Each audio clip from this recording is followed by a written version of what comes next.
અરવલ્લી જિલ્લામાં સ્પેશિયલ ખેલ મહાકુંભ યોજવામાં આવ્યું। જિલ્લા હેન્ડીકેપ સંસ્થાન અને અરવલ્લી જિલ્લા રમતગમત વિભાગ દ્વારા આયોજિત દિવ્યાંગ ખેલ મહાકુંભનો જિલ્લા કલેક્ટર પ્રશસ્તિ પારીકે શુભારંભ કરાવી હોકી ટૂર્નામેન્ટનો પ્રારંભ કરાવ્યો હતો। જિલ્લા કલેક્ટરે ખેલાડીઓ તેમજ આયોજકો અને અધિકારીઓને સન્માનિત કર્યા હતા।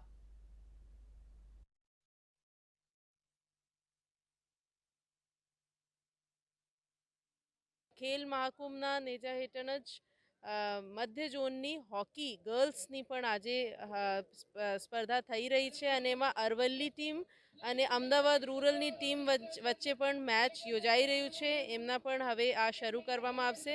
હું બધા ખેલાડીઓને આ ખેલ ભાવનાથી સ્પોર્ટ્સમેન સ્પિરિટથી રમે અને પોતાનું બેસ્ટ આપે, કેમ કે બેસ્ટ શેલ વિન, એટલે આ આપણું બેસ્ટ આપે। બધાને હું ખૂબ ખૂબ શુભેચ્છા અને પહેલેથી જ અભિનંદન આપું છું કે એમને પાર્ટિસિપેટ કર્યું છે। અહીંયા લગભગ 390 દિવ્યાંગ ભાઈ બહેનોએ ખેલ મહાકુંભમાં ભાગ લીધો અને આગામી દિવસો 2036માં પેરામાં જવા માટે પણ ખેલાડીઓ ખૂબ જ સારો પ્રદર્શન કરી અને પ્રેક્ટિસ ચાલુ કરેલ છે।